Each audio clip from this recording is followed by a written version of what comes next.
I know you're tired of paying $80 for a pay-per-view like UFC 312. Well, I have the solution to the UFC fans' biggest problem.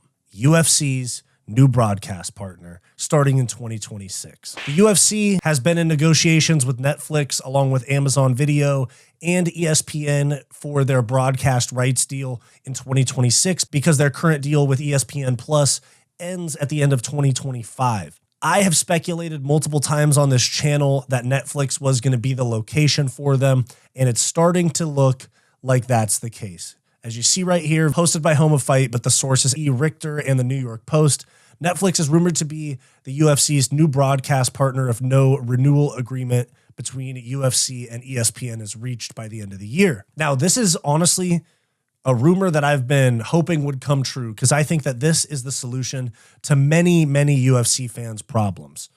First off, this would be the end of the pay-per-view era. This would be premium events, not pay-per-views. They would be numbered premium events. I thought that this was becoming more and more true. Now, I thought that the end of the pay-per-view era was coming more and more of a reality when I saw that the UFC had re-signed with Australia Tourism for 2 more events, a fight night in 2025 and a pay-per-view in 2026. Now, what they did say, though, in that announcement, they did not say a fight night and a pay-per-view.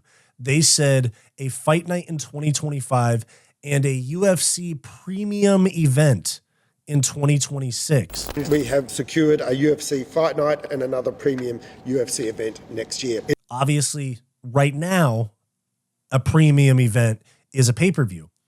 But if you guys keep up with any of the other broadcasting deals that have gone on, WWE is now on Netflix. They're under the same TKO Holdings Group ownership as the UFC now. WWE also took their premium events, which were originally pay-per-views, and put them on Peacock, and they're now called PLEs, Premium Live Events. So knowing that, when I heard this Australia Board of Tourism guy say premium UFC event in 2026, I was convinced they're going to Netflix off the bat and that this is the end of the pay-per-view era. This is the solution to the biggest problem that UFC fans and the UFC face, okay? Because not only will you have a reduced cost to be a UFC fan, no more $80 pay-per-view with a $10 a month membership. This is going to be a Netflix membership or package, UFC package that might be 40 or 50 bucks a month max, in my opinion. That's as high as it would go. And you get all the events. You get the Ultimate Fighter, Contender Series, Fight Nights, premium events. And this is huge because you'll have less fans getting upset about a card like UFC 312. Okay, it'll make something like that acceptable when we're not having to cough up $80 to watch one fight we care about, like UFC 312. It'll make big cards more of a possibility, like UFC 314, like the massive UFC 317 card that is rumored to be taking place for International Fight Week, all types of stuff. I think it's going to be just a monthly membership. Not only is this a good thing for fans, but this is a good thing for the UFC as well, because you have people that are going to be way more willing or even already have a Netflix membership to just go watch it there. All of this piracy is going to go by the wayside. All of the, we're going to come get you illegal streamers. I'm fairly confident that a large portion of the fan base would move over to Netflix. I know you have your cheap people or your people that feel like they have to get away with something, get over on somebody. They're like, oh yeah, I won't pay the $20 or $30 a month for UFC. I'll just stream it again. Doesn't make a whole lot of sense to me, but it is what it is. I don't know everyone's situation, but this will solve the UFC's problem to have to hunt down piracy websites and all of that. Now, the next very important thing for this is that ESPN Plus has roughly 30 million subscribers. Netflix has almost 300 million. So the UFC is going to be 10xing their potential viewership. Look at the Jake Paul-Mike Tyson fight. The numbers were insane. UFC fans, the UFC could grow the sport where Conor McGregor, Alex Pereira, John Jones, big stars, they click on Netflix and they go, oh shit, Conor McGregor's fighting tonight and it's free? Bang. Wow, that was a sick production. The fights were crazy. New UFC fan.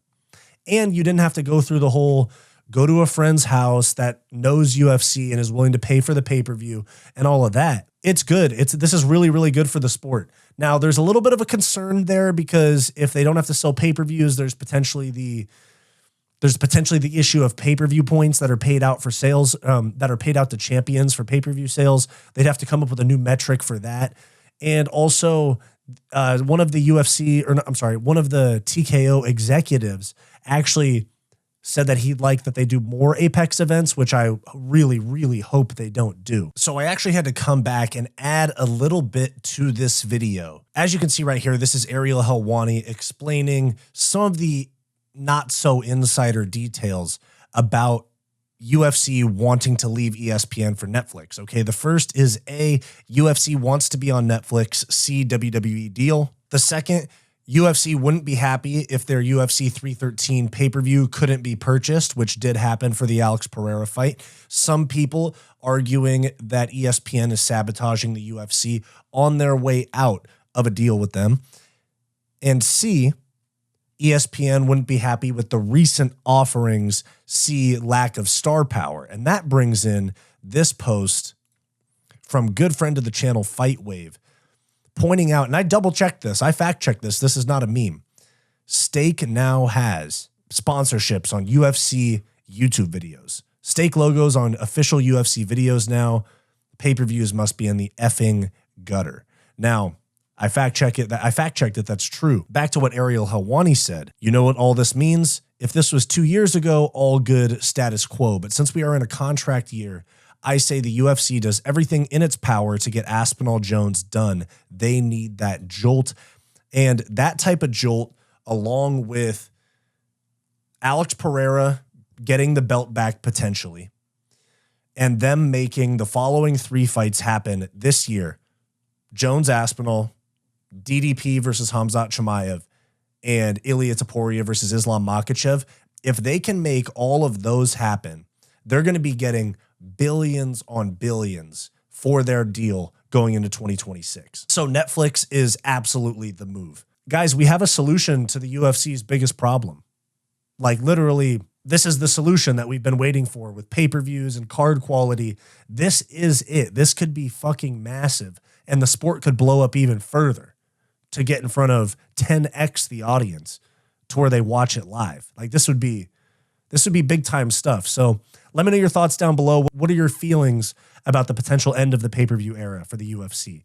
Let me know your thoughts down below. Did you like this video? Then like and subscribe down below. I also do multiple live streams per week, along with behind the scenes content and members only live streams for our channel members. So become a channel member for access to bonus content. It's only $5 per month, and it greatly helps the channel's growth. I also do a podcast with my best friend Bo, and I have a non-MMA channel as well called Wyatt's World. You can check both of those out, linked below.